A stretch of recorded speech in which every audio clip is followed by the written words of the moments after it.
Wooden touch Bhanwarnath Azamgarh, a complete hardware store. हमारे यहाँ branded plywood, flush door, designer door, PVC door, formica, fancy hardware, kitchen की chimney एवं modular kitchen की exclusive range उपलब्ध। अपने आशियाने में लगाइए 4 चांद, पहुंचिए वुडन टच भंवरनाथ आजमगढ़। प्रतियोगी परीक्षाओं की तैयारी कर रहे युवाओं को अब महानगर जाने की जरूरत नहीं। आपके शहर आजमगढ़ के हाईडेल निकट हाफिजपुर चौराहा में खुल गया मानव इंस्टीट्यूट ऑफ कॉम्पिटिटिव क्लासेस, जहां ऑनलाइन ऑफलाइन माध्यम से bank, railway, SSC, UP, PCL, CET, UPSI, NTPC and foundation की तैयारी कराई जा रही है। कहीं भी कभी भी 24 घंटे मानव इंस्टीट्यूट की क्लास से जुड़कर अपने भविष्य के सपने को कीजिए साकार। एडमिशन के लिए जल्द संपर्क करें। नमस्कार, एबीसी चैनल में आपका स्वागत है। मैं हूं सचिन श्रीवास्तव और आप मेरे साथ देखेंगे आजमगढ़ से जुड़ी खबरें। आइए नजर डाल लेते हैं आज की खास खबरों पर। आजमगढ़ के देवली जंगल में गोकशी की सूचना पर थाना मुबारकपुर पुलिस की शुक्रवार अहले सुबह लगभग 3 बजे गोकशों के साथ मुठभेड़ हो गई। इस मुठभेड़ में पुलिस की जवाबी फायरिंग से शातिर गोकश दिलशान निवासी पुरारानी थाना मुबारकपुर गोली लगने से घायल हो गया। इसके अन्य साथी अंधेरे का फायदा उठाकर भागने में सफल रहे। गिरफ्तार अभियुक्त दिलशान एक शातिर गोकश है। इस पर गोकशी व अन्य संगीन धाराओं में आधा दर्जन से अधिक मुकदमे विभिन्न जनपदों में दर्ज हैं। यह जनपद अंबेडकर नगर के थाना अकबरपुर में भी पुलिस मुठभेड़ में वांछित है। दिलशान मुबारकपुर थाने का टॉप 10 व 25,000 का इनामिया बदमाश है। पुलिस ने इसके पास से गोकशी करने हेतु गोवंश, तमंचा व कारतूस बरामद किया। घायल बदमाश को उपचार के लिए अस्पताल भेजा गया। मुबारकपुर पुलिस टीम की गोकशों के साथ मुठभेड़ हुई, जिसमें आत्मरक्षात्मक फायरिंग में एक शातिर गोकश दिलशान, जो कि थाना मुबारकपुर का टॉप 10 अपराधी है और 25,000 रुपये का इनामी है, पुलिस की गोली लगने से घायल हुआ है।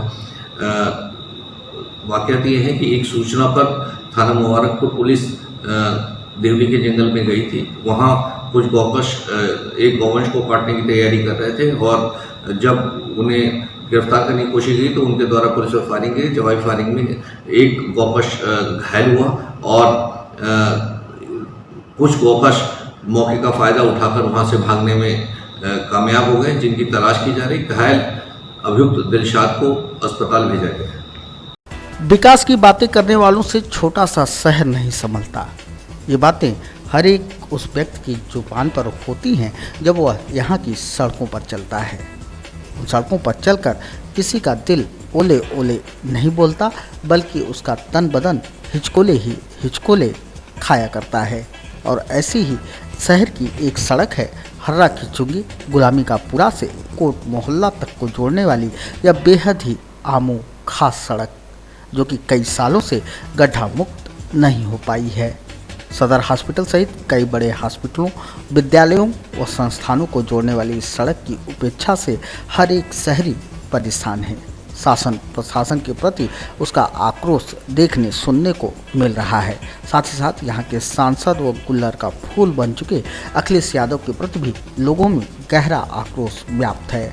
आप भी सुनिए। देखिए, इस रोड की जो परिस्थिति है वो आपके सामने है और ये रोड सालों से इसी हाल में है और कोई इसकी सुनवाई करने वाला नहीं है। उस रोड पे जो ट्रांसपोर्ट की हालत है, आप देख लीजिए ट्रैफिक की हालत इस वक्त, हर वक्त ये चलता रहता है रोड, दिन रात हर वक्त। इसी रोड पे आप देखेंगे तो 4-5 हॉस्पिटल है हर्रा की चुंगी से कोर्ट के बीच में, 2-2, 3-3 विद्यालय हैं, सरकारी विद्यालय है, प्राइवेट विद्यालय है, सामने ये इतना बड़ा मदरसा है और विद्यालय है, आगे कुरैशिया है, फिर एक स्कूल है और हॉस्पिटल बड़े बड़े यहीं आगे सदर अस्पताल जुड़ा हुआ। वहाँ से अगर आप शुरू करें, यहाँ पे लाइन पे डॉक्टर इम्तियाज साहब का हॉस्पिटल है, डॉक्टर अब्दुल्ला का हॉस्पिटल है बच्चों का, आगे सहारा हॉस्पिटल है, डॉक्टर हलीम का हॉस्पिटल है, तमाम अस्पताल है, डॉक्टर वाहिद का अस्पताल है। तो ये बहुत ही मेन सड़क है इस शहर की, जो पूरे शहर को जोड़ती है और एक तरह से मिनी बाईपास का भी काम करती है कि जिन्हें शहर के अंदर नहीं जाना है चौक और तकिया की तरफ, वो बाहर निकल जाते हैं। विद्यालय है, छोटे छोटे बच्चे आते हैं। आप ये गिट्टी का हाल देख रहे हैं, गिट्टी अक्सर हम लोग देखते हैं छटक के लग जाती है बच्चों को, सड़क पे जो पैदल जा रहे हैं, फुटपाथ की उतनी जगह नहीं है। सवारी पे मोटरसाइकिल पे महिलाओं को लेकर लोग जाते हैं, अक्सर गाड़ी गिट्टी से स्लिप होकर गिर जाती है, औरतें गिर जाती हैं, बच्चे, गड्ढे इतने बड़े बड़े हो गए हैं कि इसमें लोग गाड़ियाँ अक्सर गिरती रहती है और सुनवाई करने वाला कोई नहीं है। बारिश में यही लबालब भरा रहता है और बुरा हाल होता है, गड्ढा भर जाता है, गाड़ियाँ जाती हैं, लोगों को पता नहीं चलता। आप सामने वो फुटपाथ देख रहे हैं, सारी गाड़ियाँ उधर से मुड़कर जाती हैं, नाले के ऊपर से, कोई मेन रोड पे जाना नहीं चाहता, इतना गहरा गड्ढा हो गया। उसके बाद सुनवाई का यह हाल है कि इससे पहले कई बार कंप्लेंट की गई, कोई कहता है ये नगर पालिका में आता है, वहाँ कंप्लेंट की गई तो नगर पालिका के कुछ लोग कहते हैं कि कुछ फाइबर बिछ रही है, कुछ केबल बिछ रही है, तो कभी पानी का जाना है, कभी पाइप जाना है, कोई ना कोई, कभी कोई कहता है PWD से वो नहीं मिल रहा है सेक्शन, सुनवाई करने वाला कोई नहीं है। ये शहर के बीचों बीच है, यहीं से CMO साहब गुजरते होंगे, दिन रात कोई ना कोई वारदात होती है, यहीं से DM साहब गुजरते होंगे, तमाम प्रशासनिक अधिकारी, कमिश्नर साहब, सभी लोग गुजरते होंगे, पर कोई इसको देखने वाला नहीं है, कोई सुनवाई करने वाला नहीं है। आए दिन, क्योंकि जनप्रतिनिधि होने के नाते लोग हम लोगों से आए दिन शिकायत करते हैं। मैं आपके माध्यम से ये अपील करना चाहता हूँ जिले के तमाम वरिष्ठ अधिकारियों से कि इस सड़क पे भी नज़र दौड़ाएं, इस पे आए दिन एक्सीडेंट हो रहा है और बड़ी बड़ी वारदातें सिर्फ इस सड़क की खस्ता हाल होने की वजह से हो रही है। अब ये तो आजमगढ़ सांसद अखिलेश जी का है, अभी इसकी जर्जर हालत आप खुद ही देख ही रहे हैं, आपके आंखों के सामने ही है। रोज आदमी गिरता है, रोज पड़ता है, बस वही है कि आदमी झेल रहा है, जितना इतने दिन झेले थोड़ा और झेलेंगे जो है। अरे जल्द से जल्द काम हो और क्या हो, आदमी का कभी पैर टूटता है, कभी हाथ टूटता है जो है। हम लोग खुद ही वैसे पेशे वाले हैं, फिर भी लेकिन इसी पे चल ही रहे हैं जो है, बहुत बुरी हालत है। इसका जिम्मेदार मानते नगर पालिका, PWD, कौन विभाग जिम्मेदार है? अभी जिम्मेदार तो अब हमको क्या पता है जो है, लेकिन हमारे जो सांसद जी हैं वो तो, इनको तो देखना ही चाहिए ये चीज़ जो है। कभी नहीं आए हैं जो है, कभी यहाँ झांकने नहीं आए हैं।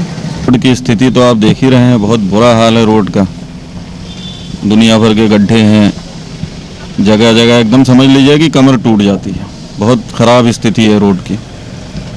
क्या किसको जिम्मेदार मानते हैं, नगर पालिका, PWD की? कौन? भाई जाहिर है शासन प्रशासन की जिम्मेदारी है, क्योंकि ये रोड तो मेरे ख्याल से नगर पालिका का नहीं है, PWD का रोड है, तो शासन प्रशासन की जिम्मेदारी है। सबसे बड़ी जिम्मेदारी हमारे जनप्रतिनिधि की है, और जो जनता हमारी यहाँ की है वो इतनी ज़्यादा क्या कहेंगे उसको, मतलब अवेयर है ही नहीं है कि इन सब मुद्दों पर किसी तरह की बात उठाए वो, या कोई प्रोटेस्ट करे या कुछ इस तरह की चीज़ों को करे जिससे शासन प्रशासन के कान में बात जाए और वो लोग एक्टिव हों। आप लोग चाहते क्या हैं? हम लोग ये चाहते हैं कि रोड अच्छी रहे, सारी चीज़ें, हम लोग टैक्स पेयर हैं और हमारे टैक्स का जो पैसा है वो सही जगह पे इस्तेमाल हो, और उसके साथ साथ जो है वो रोड अच्छी हो, सारी सुविधाएं अच्छी हों, जो हमारा फंडामेंटल राइट है वो हमको मिलना चाहिए। स्थिति बहुत ख़राब सी हो गई है यहाँ के नगर पालिका, यही GO चेयरमैन माननीय जिला अधिकारी साहब से निवेदन है कि इस सड़क को जितना जल्दी हो सके मरम्मत करवाएं। ये दिक्कतें हैं, हम लोग निकलते हैं, घर से निकलना दुश्वार, सांस लेने में प्रॉब्लम होती है। इस कोरोना काल में सांस ऐसे ही दिक्कत हो रही है, इससे और भी सांसें बढ़ जाती हैं लोगों की। कोई काफ़ी अधेड़ से जाता है तो परेशान हो जाता है, मुंह में मास्क है तो ठीक है, नहीं तो उलझन में पड़ जाता है। क्या स्थिति है बारिश में? क्या स्थिति? बारिश में तो निकलना दूसरा हो जाता है, दुकान की भी हालत ख़राब हो जाती है, बिगड़ जाता है पूरा मामला एकदम, निकल नहीं पाते हैं लोग, रोड से बाहर नहीं आ पाते हैं एकदम। कोई आता है वहाँ गिर जाता है, गाड़ियाँ लड़के गिर जाती हैं, मोटरसाइकिलें टूट जाती हैं, यहीं पर कई बार गाड़ियाँ गिरी हैं। यही माह सितंबर की शुरुआत के साथ साथ पितृपक्ष का आगाज भी हो चुका। नदियों के किनारे इन दिनों आस्था का स्नान देखने को मिल रहा है। हालांकि कोरोना काल के चलते ज़्यादातर लोग घरों से ही पितरों को अन्न व जल प्रदान कर रहे हैं, फिर भी पवित्र तमसा के गौरी शंकर घाट पर तमाम लोग एकत्र होकर विधि विधान पूर्वक पितरों का तर्पण कर रहे हैं। तो तेजो राशि जगतपते अनुकंपमान भक्त्या गृहाणार्घम दिवाकर श्री सूर्याय नमः। यह सूर्य सशांतो तेजो राशि जगतपते अनुकंपमान भक्त्या गृहाणार्घम दिवाकर श्री सूर्याय नमः। पापो हम पाप कर्मा हम पापात्मा पाप संभव त्राहि माम पुंडरीकाक्ष सर्व पापो हरो भव। ऋष्य शौनकादया गच्छन्तु महाभागो ब्रह्मांडनो धनवर्तना ब्रह्मा शिविंताम विष्णु शिविंताम रुद्र शिविंताम मंगिरा शिविंताम घोड़ो शिविंताम जमदग्नि शिविंताम मरीचि शिविंताम नारद शिविंताम वशिष्ठ शिविंताम अंगिरा शिविंताम सप्तऋष्य शिविंताम पंचऋष्य शिविंताम कुला देवाक्षा तानागा गंधर्वा सोसुराकुरा श्रावण श्रोमखा खगा विद्याधारा जलाधारा तथैवाकाश मुदत्तेन मुदाखिल ततः कंठसूत्रेण उत्तराभिमुखा। ऐसी मान्यता है कि पितृपक्ष में पितर धरती पर निवास करते हैं। उन्हें तर्पण किए जाने पर परिवार की सुख समृद्धि में जहां बरकत होती है तो वहीं रोग शोक का नाश होता है। ज्योतिषाचार्य पंडित ओमकारनाथ उपाध्याय ने पितृपक्ष के महत्व पर प्रकाश डालते हुए कहा कि 17 सितंबर तक प्रतिदिन यह नित्य क्रम पक्ष भर आयोजित किया जाएगा। पितरों की संतुष्टि व उन्हें प्रसन्न करने का उपक्रम श्रद्धालुओं द्वारा किया जाता रहेगा। पितरों के उद्देश्य से विधि पूर्वक जो कार्य श्राद्ध से किया जाता है उसे श्राद्ध कहते हैं। श्राद्ध से ही श्रद्धा शब्द की निष्पत्ति होती है। अपने पितृगण के उद्देश्य से श्रद्धापूर्वक किए जाने वाले कर्म को विशेष करके श्राद्ध शब्द के नाम से जाना जाता है। इससे ही पितृयज्ञ भी कहते हैं, जिसका वर्णन मनुष्य स्मृति और धर्मशास्त्रों के पुराणों तथा वीर मित्रोदय श्राद्ध कल्पता के कारण श्राद्ध तत्व पित्तदायिता और अनेक ग्रंथों से प्राप्त होता है। महर्षि पाराशर के अनुसार देश काल तथा पात्र में हविष्याद विधि द्वारा जो कर्म तिल यव और दर्भ कुश तथा मंत्रों से युक्त होकर श्रद्धापूर्वक किया जाता है वही श्राद्ध है। पितृपक्ष एकम से लेकर अमावस्या तक होता है। तिथि पर जो श्राद्ध किया जाता है उसी को श्राद्ध कहते हैं। अच्छा, कब से कब तक चल रहा है? भाद्रपद पूर्णिमा से पितृपक्ष अमावस्या तक यानी पितृ विसर्जन तक यह श्राद्ध क्रम चलता रहता है बराबर। यह ब्राह्मणों के द्वारा पितरों के वायु तमाम ये अन्न और जल जो दिया जाता है वो उन्हें प्राप्त होता है। यह होती है कि वाले श्राद्ध न करने वाले को भी पग पग पर कष्ट का सामना करना पड़ता है। मृत प्राणी बाध्य होकर श्राद्ध न करने वाले अपने सगी संबंधियों का रक्त चूसने लगता है। यह प्रमाण का साक्ष्य है। साथ साथ ही वे श्राप भी देते हैं। जिस दिन पितृ विसर्जन का अंतिम दिन होता है उस दिन उस परिवार को ये श्राप दे करके यमलोक को रवाना हो जाते हैं। जो लोग करते हैं उनके लिए क्या फायदा होता है? अर्थात इस जगत में श्राद्ध से श्रेष्ठ अन्य कोई कल्याणप्रद उपाय नहीं है। अतः बुद्धिमान मनुष्य यत्नपूर्वक श्राद्ध करना चाहिए। इतना ही नहीं, श्राद्ध अपने अनुष्ठा की आयु को बढ़ाता है।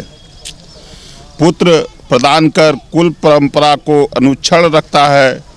धन की वृद्धि होती है। शरीर में बल पुरुष को संचार करता है, पुष्टि प्रदान करता है और यश का विकार करते हुए सभी प्रकार के सुखों को मुक्त करता है। जिला कांग्रेस कमेटी कार्यालय पर शुक्रवार को आयोजित प्रेस वार्ता में उत्तर प्रदेश कांग्रेस पार्टी के महासचिव एवं प्रभारी विश्वविजय सिंह ने मीडिया से बातचीत करते हुए कहा कि मई माह में अखिल भारतीय कांग्रेस कमेटी की महासचिव एवं उत्तर प्रदेश प्रभारी प्रियंका गांधी ने उत्तर प्रदेश के मुख्यमंत्री को पत्र लिखकर मांग की कि कोविड-19 के चलते हैंडलूम एवं बुनकरों के कारखाने बंद पड़े हैं, उनके ऊपर बैंकों का भारी कर्ज है, बिजली का बिल भुगतान करने की स्थिति में नहीं है। इस कारण बुनकरों का बिजली का बिल माफ हो और बुनकरों के परिवार को 12,000 रुपये प्रतिमाह क्षतिपूर्ति दिया जाए। उत्तर प्रदेश कांग्रेस अध्यक्ष अजय कुमार लल्लू ने नियम 51 के तहत बुनकरों की समस्याओं को उठाया तथा सड़क पर संघर्ष करके मांग की थी कि बुनकरों की विद्युत बिल किसानों की भांति फिक्स की जाए, प्रतिलूम पूर्व की भांति विद्युत बिल न्यूनतम निर्धारित की जाए, करघा इकाइयों को अपग्रेड किया जाए, बुनकरों की बेहतरी के लिए ब्याज मुक्त ऋण उपलब्ध कराया जाए, जिसे सरकार ने साझा संघर्ष में कुछ मांगों को स्वीकार किया है। श्री सिंह ने कहा कि बुनकरों की कुछ मांगों को सरकार ने स्वीकार किया है, जिसके लिए हम सरकार की सराहना करते हैं। जिला अध्यक्ष प्रवीण कुमार सिंह ने प्रेस से कहा कि कांग्रेस बुनकरों के हर मुद्दे पर संघर्ष के लिए कटिबद्ध है। दिनों से उत्तर प्रदेश में और देश के अंदर जो हमारे बुनकर समाज के लोग हैं, उनको जो सुविधा फ्लैट बिजली की दर से फ्लैट रेट के हिसाब से बिजली मिलती थी, और भी तमाम उनके सवाल थे, जिन सवालों को लेकर के बुनकर समाज के लोग आंदोलन कर रहे थे, तालाबंदी किए हुए थे। कांग्रेस पार्टी का समर्थन उनको था, हमारी साझा लड़ाई थी बुनकर समाज के साथ। उनके सवालों को लेकर के आदरणीय प्रियंका गांधी जी ने पिछले मई माह में ही बुनकर समाज की समस्याओं को लेकर के मुख्यमंत्री को पत्र उन्होंने लिखा। आदरणीय अजय कुमार लल्लू जी जो हमारे प्रदेश अध्यक्ष जी हैं, उन्होंने नियम 51 के तहत उसे सदन में मजबूती के साथ उठाने का काम किया, और बनारस के अंदर से हम लोगों ने बुनकर संवाद का कार्यक्रम रखा था। आज आजमगढ़ में भी हम लोग करने वाले थे। बनारस के अंदर हमारे प्रदेश अध्यक्ष समेत हमारे सभी बड़े नेताओं के ऊपर मुकदमे लगाए गए। तो आज जब कल उत्तर प्रदेश की सरकार ने बुनकर समितियों के लोगों से, उनके नेताओं से उन्होंने वार्ता किया, और हमें इस बात का संतोष है कि जो बुनकर और कांग्रेस पार्टी की एक साझा लड़ाई थी, उसमें सरकार आज विवश हुई है उनकी तमाम सारी मांगों को मानने के लिए।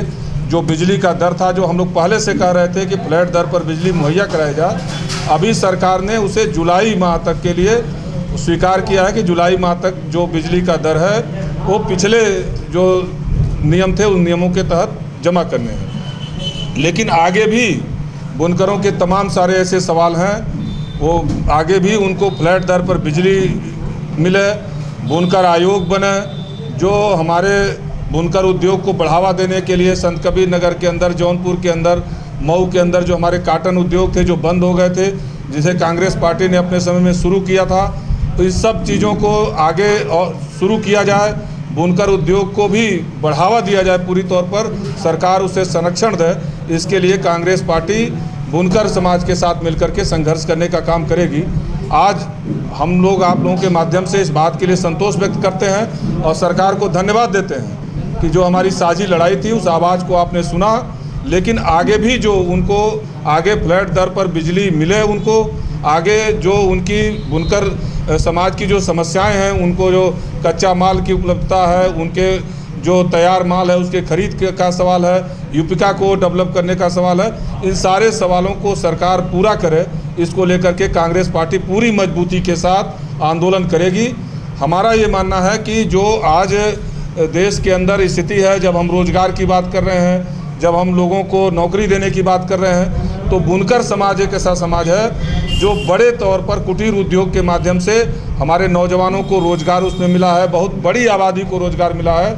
उस जो उत्तर प्रदेश सरकार की गलत नीति के कारण आज बर्बादी की स्थिति में है, तो कांग्रेस पार्टी पूरी तौर पर बुनकर समाज के साथ मजबूती से खड़ी है। हम इस लड़ाई को आदरणीय प्रियंका गांधी जी के नेतृत्व में उत्तर प्रदेश के अंदर भाई अजय लल्लू जी के नेतृत्व में हम लोग लड़ रहे हैं। आगे भी जो इनके मसाइल हैं, अगर 15 दिन के अंदर जो जिस प्रकार सरकार ने वायदा किया है कि इन समस्याओं पर हम विचार करके इसको निराकरण करेंगे, अगर सरकार समस्याओं का निराकरण करती है तो उसे धन्यवाद हम देंगे। लेकिन अगर इन समस्याओं को लेकर के सरकार आगे काम नहीं करती है तो कांग्रेस पार्टी पूरी ताकत के साथ बुनकर समाज के साथ खड़ी है, और इस सवाल को लेकर के हम सड़क से लेकर सदन तक इस पूरी लड़ाई को लड़ेंगे। साइबर का प्रोफेसर त्रिवेणी सिंह के जनपद से जाने के बाद से जनपद में एक बार फिर साइबर क्राइम से जुड़े मामले सामने आने शुरू हो गए हैं। शुक्रवार को सठियाव क्षेत्र के खेमऊपुर व बिहरोजपुर के ग्रामीणों ने जिलाधिकारी को ज्ञापन सौंप उनके खातों से निकाले गए रुपयों के बाबत शिकायत दर्ज करते हुए बैंक मैनेजर पर साइबर अपराधियों के साथ मिलीभगत का आरोप चढ़ा। फ्रॉड के शिकार हुए 8-10 उपभोक्ताओं ने इस संदर्भ में शिकायत की है, जिनमें से ज़्यादातर यूबीआई की कटघर सदर ब्रांच के खाताधारक हैं, जिनके खातों से अलग अलग तिथियों में अलग अलग धनराशि निकाली गई है। ग्रामीणों ने जिलाधिकारी को ज्ञापन सौंप अपनी गाढ़ी कमाई की भरपाई किए जाने व दोषियों पर कार्रवाई किए जाने की मांग की है। क्योंकि मैं यूनियन बैंक का कस्टमर हूँ, मेरे अकाउंट से सर पैसा निकाला गया है मैक्सिमम 20,000 रुपया मैक्सिमम 20,000 रुपये निकाला गया जो सर और सर मैं सिधारी थाना और क्राइम ब्रांच और एसपी ऑफिस सभी जगह सूचना दे चुका हूं, अभी तक कोई कार्रवाई नहीं हुई है सर। और बैंक मैनेजर द्वारा मिली भगत से हम लोगों का पैसा कई लोगों का 8 से 9 10 लोगों का निकाला गया है। और सर हम लोग यही चाहते हैं कि हम लोगों की जल्द से जल्द कार्रवाई हो और हम लोगों के अकाउंट में पैसा रिफंड किया जाए। सर अभी तो कोई प्रोसेस बैंक वालों ने दिया नहीं है। हम लोग का पैसा 15/8/2020 को निकला है और 16/8/2020 को निकला। हम लोग बैंक से स्टेटमेंट मांगे तो वो लोग अभी स्टेटमेंट नहीं दिए। वो बोल रहे हैं कि अभी क्राइम ब्रांच वाले जांच कर रहे हैं। क्राइम ब्रांच वाले केन जा रहे हैं तो बोल रहा है कि बेटा अभी इतने जल्दी नहीं कार्रवाई होगी। हम लोगों के पैसे की सख्त ज़रूरत है। मैं बैंक वाला बोल रहा है कि आधार कार्ड एनपीएस से निकला हुआ है, तो मैं बोला सर आधार कार्ड मेरे पास है तो कैसे पैसा निकलेगा, आप उसकी जांच करिए। वो बोल रहा है कि ऐसे नहीं जांच होती है, यहाँ पे एप्लीकेशन थाने पे एफआईआर कराओ, क्राइम ब्रांच में एफआईआर कराओ। हम लोग जगह जगह पूरा टोटली एफआईआर कराएं और क्राइम ब्रांच को भी दिए। नहीं सर मैं अभी तक कभी आधार कार्ड से ना पैसा निकाला हूँ ना एटीएम यूज किया हूँ, ना मेरे पास एटीएम है। फिर भी हमारे खाते से पैसा निकल गया सर, 20,000 रुपया निकला। और हमारे 8 लोग साथी हैं, उन लोगों का कोई का 10,000, कोई का 26,000, कोई का 32,000, कोई का 9,000, कोई का 26,000 और कोई का 2200 निकला है। नहीं सर 2 गांव के, एक गांव फिरोजपुर है, एक गांव खेमऊपुर है। हाँ दोनों अगल बगल है। सर मैं बैंक मैनेजर द्वारा निकाला गया हम लोगों का पैसा है। कटघर सदर आजमगढ़, काशी गोमती संयुक्त ग्रामीण बैंक सिधारी और एक union bank civil line. Police अधीक्षक कार्यालय पहुंचे। यह है जनपद के प्रसिद्ध तीर्थ स्थल दुर्वासा धाम मंदिर के पुजारी श्री राम गिरी। इनके पुत्र पर 1 सितंबर को बस से वाराणसी से लौटते समय दुर्वासा धाम से कुछ दूरी पहले प्राणघातक हमला हुआ।